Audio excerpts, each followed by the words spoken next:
Hey everyone, welcome to today's video. Welcome to the Gamey Daddy channel. Thank you very much for tuning in. So one of the really interesting things that really does take place in our conversations with the division is, I get to see a lot of people ask, but what do you do in a game like this? What do you keep doing? Do you just continue to play PVE? Do you just continue to, take out the same enemy NPCs over and over?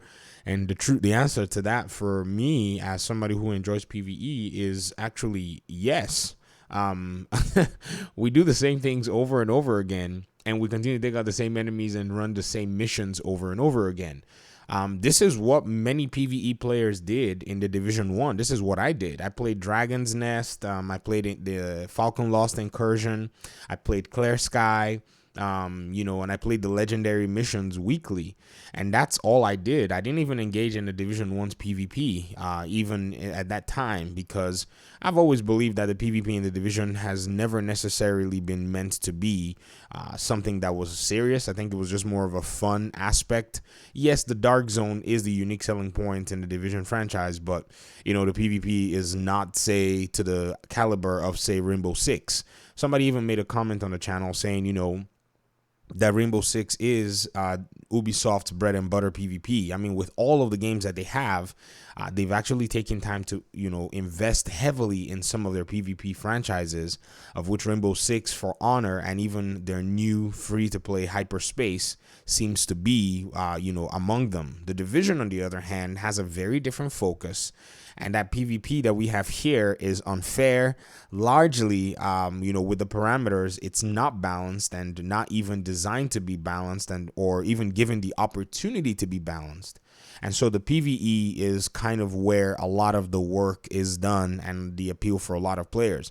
Now, you will hear people say that, a lot of PvP players have left the game, and that will kind of make you think, well, no one is playing the game. Well, the truth is people are still playing the game. I got in yesterday on PC. I match made with my, my main account on PC. I got a legendary group easy. We ran District Union. Capitol Building easy. I did the same with my second account 2 days ago, and I got people to play with me. I was trying to get on PC to play some raids with the clan, but PlayStation Network was down. I don't know if y'all had that issue. I think 2-3 days ago when I tried to do this, because this video is being recorded on the 29th. So if you kind of think about it, this is what we do. Now, if you even say, but where is the variety within this aspect of our playing? And I think for many of us, it's builds. Now, I don't know if it will surprise most of you. Maybe some of you it won't. But this gameplay footage that you're seeing is me actually running Empress International and actually running a talent that I've never really run properly before. And can you imagine that there's actually a brand set in this game that's actually good too, that I have not run since the brand set came out. And the brand set has been out for such a long time. And it's the Empress International brand set. And I'm also running Overwatch with it to be able to apply and, use some group play to just leverage what it has to bring to the table. So I'm going to take this concept. I'm going to go on my PlayStation account. I'm going to, put together something that has a little bit more team-based, I would say, advantage to it. And I'm going to run this and start to fine-tune it. This is the gameplay loop for a lot of PvE players. This is the rinse and repeat for us. I've seen comments to that effect. People say, I continue to play the game because I believe there are many builds I can leverage. I continue to play the game because there are many ways that I can play. I continue to play the game because there are many things that I can do when it comes to, changing my play style or giving myself a different challenge using different, I would say, parameters within the game. So these are the fun and exciting things for PvE players. Because if you were to kind of think about it, the PvP player will take the very best, I would say build that is pertaining to PvP at some point, fine-tune that build, and jump right into PvP. I don't think the PvP player will sit there trying to run a build that is not going to be really effective in PvP, or trying to farm for a build that's not necessarily effective in PvP. So there's a whole different gameplay loop with the PvP player and the PvE player. And I feel like I recognize this, and I see a lot of agents that are, even agents that play the game equally on all fronts, by the way. One of my good friends here on the community and clan member, he's a whole holistic kind of player of the division. He plays the PvP and PvE just as much. A lot of my clan members do. But the kinds of builds that they will usually run in PvP are different, and even in the scenarios that they run them are also kind of different, if you get what I mean. So their gameplay loop in that sense doesn't necessarily, go to, I would say, just what PvP is about. They play the game differently. I mean, these are agents that have played the raids for a total of hundreds. I mean, I'm talking, if you look at both raids, they've played the raids 500 times or more. This is both raids anyways, and then they are into PvP as well. So you have to really look at the different mindsets that you come into the game itself, and the mindset that you actually come in to actually engage in the content. And I think this is something that once fundamentally understood, it makes a whole lot of sense. I think this may also play to the loop that a lot of people were, I would say, expecting when they came into the Division 2. Many people were expecting to have a huge PvP loop, but then found out that, the focus had shifted in some way, and PvE kind of had a huge emphasis over the PvP side of the game. And I know whenever I say stuff like this, I will get a lot of pushback, but, I remember saying this a long time ago, and I got a lot of pushback, but, now the reality is set in, and what I'm getting is the shifting of the goalposts. Well, that was a bad design and all that, and I get it, guys. Yes, it was maybe in your opinion poor design, but again, herein lies the problem of AAA development. I have a huge slew of criticisms for AAA development. If I were to lay it out here, many of you would not even believe. I think looking at things on the surface level sometimes can get us in a point where we're just, I would say, not necessarily tackling the fundamental problems, and we're tackling the surface level problems. And guess what? We're going to continue to see those same surface level problems continue to show up. Why? Because the fundamental problems are not being expressed.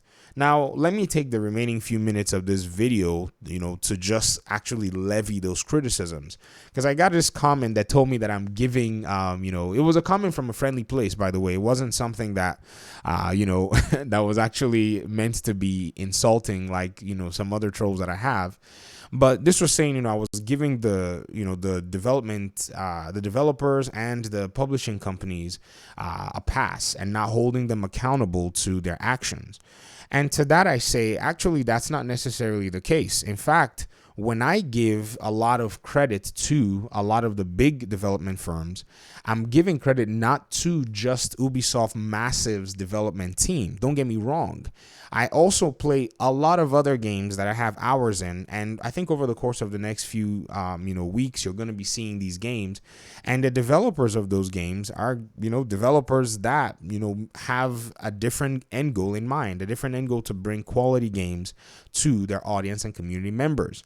Another thing, too, that I also kind of had to, I would say, consider in this post that I got was that if you look at back in the day, a lot of the games that came out back in the day were not broken. They were done very well, and they weren't busted. And that is actually the truth. But then again, we have to also say back in the day, what was the scope and magnitude of games that were released back then? Were games back then as complex, or were they as ambitious as games of today? Or were games back then able to provide the kind of value, or were there many games that were able to provide the kind of value that a lot of these games are targeting today? And I think the answer is no, because, one really interesting thing people don't necessarily realize is a lot of your favorite games from back in the day, the people who shipped those games are some of the people shipping some of your worst games today. Honestly, if you say, maybe think about, let's go to even EA and BioWare. BioWare, with all what they did with Anthem, which is, in my opinion, a game that did not land successfully because of a lot of poor decision making, by the way, and I think maybe mostly from EA, you have to think about the caliber of developers that were behind this particular game. Mark Dara, somebody who basically was in charge of leading and shipping multiple Dragon Age games and multiple high-level games being published by EA. He was also one of the people that actually got pulled to go help with, Anthem and Dragon Age Origins and all those other games that did have their issues on release. Because if you kind of compare, say, to the older, the older Dragon Age games like Dragon Age Origin, and how people give that game a lot of accolades, you kind of have to concede that those games had different scopes and different ambitions when they were released. If you even think about Frederick Thailander, many of you know who that is. This is one of our lead 3C designers. If I were to even point out some of the games that he shipped in the past before going to Massive, it may surprise you that some of you actually enjoyed games that a massive or former, a massive, or let me say former Division 2 developer actually shipped. What has changed? A lot has changed in the industry. In fact, I believe that those initial games that they made, those games that made them very wealthy, has made them fat and lazy. And that is the truth. I mean, if you kind of think about it, they seem to have no urgency. They seem to have not a lot of care. And this is the companies that are not doing it right by their communities as well. And they seem to not necessarily have a lot of stock to want to actually please a lot of their fan base. Instead, they continue to try to do what they want, continue to waste time and resources, waste developer energy, and at the end of the day, bring out products that are not impressive at all. Let me even point your attention to, say, a game like Gotham Knights. This is a game that, is supposed to be released this year, by the way. It's supposed to have come out in 2021. Now, the game is being developed by a studio named Warner Brothers Games Montreal. And I'm a huge Batman fan, and a lot of fans have been waiting for the next Batman game for at least 7 years now. This is a studio, by the way, that was able to take one video game and make it in about 3, or even maybe if they started the concept development, 4 years. As it stands, the last game that this company made was in 2011, which was, Arkham Origins. Since then, a lot has moved and a lot has been changing, and a lot of video game projects have been canceled that this studio has been floating. So you have publisher issues. They were making, in fact, right after Arkham Knight is a 2013 game. There was supposed or poised to be a game that will emphasize Batman's son as kind of the next Batman, Damian Wayne. But instead, this game got scrapped, and I think the game was more than likely deep into development. In fact, concept art was released, and that was proof that this game was already scrapped. And this is a game that fans would have enjoyed critically, pretty much, I would say experienced and been, I would say, satisfied with it. They even made it along the lines of even the previous Batman games or something similar. But instead, it got canceled, and, a lot of other projects, who knows what all had been canceled as well. So when you think about this publisher nightmare, when you think about this developer nightmare that's going on with the huge and excessive ambition of these AAA development teams to kind of top one another, I think you're going to start to see that we're right now in unprecedented territory. Because even the games that you will say, are games that actually have something to offer, don't seem to be able to have much because they're trying to reach that ambition, and nobody will take the good old school game for the $60 price tag in 2021. I mean, think about your favorite old school games. I mean, I'm not talking about your MMOs. Think about how long they were. They were not 20 hours long. They were not 35 hours long. I mean, 35 hours, 40 hours, or whatever, the amount of time you could put in to be able to clear those games at 100% is basically half the time you can put in, say, an Assassin's Creed game to just level up or finish the story, compared to, say, then, say, maybe an Assassin's Creed from back in the day to an Assassin's Creed game from now. So when you kind of, levy all of this stuff, you have to wonder and say, how are players able to reconcile, enjoying the games that they enjoy? And I think many of them, or many of the, the player bases of these games are able to just take whatever it is that, they find fun or they find exciting in a video game and go for it. Again, if you also wanted to kind of measure from that perspective, you also gonna have to look at your playtime as an agent. How many hours do you have in a game that you say you don't really like? If you ask yourself that question and answer the question to the tune of 100 hours or more, I think you've actually, gotten your value out of it. Even if it may have been a painstaking, excruciating value, you still got your value out of it. And so I would say the rinse and repeat is something that we're going to continue to see in games like these. If you really want to play a game experience that you enjoy, you're not going to be able to play for more than, say at a time, say in 4 or 5 years, you would probably sink in a few hundred hours, because those games have a closed loop.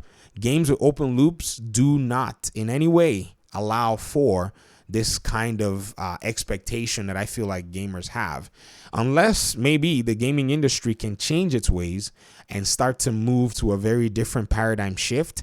But not until then are we going to be seeing any of that value, pretty much, I would say, or I don't know. We're not going to be seeing that value achieved if you were to ask me. But again, we're seeing indie developers come up. Hopefully, indie developers are able to challenge this notion, and the creativity and less bureaucracy is able to allow for indie developers bring something fun to the table. But not until perhaps another 2-3 years are we going to see a mainstream surge of indie games that can challenge the notion or challenge the current hegemony that this big AAA countries already own. But I'll talk to you guys in another video. I mean, I know this video is kind of long, but I had to basically place all of this stuff here in this particular editorial. Talk to you soon. Appreciate you guys a lot. Peace out.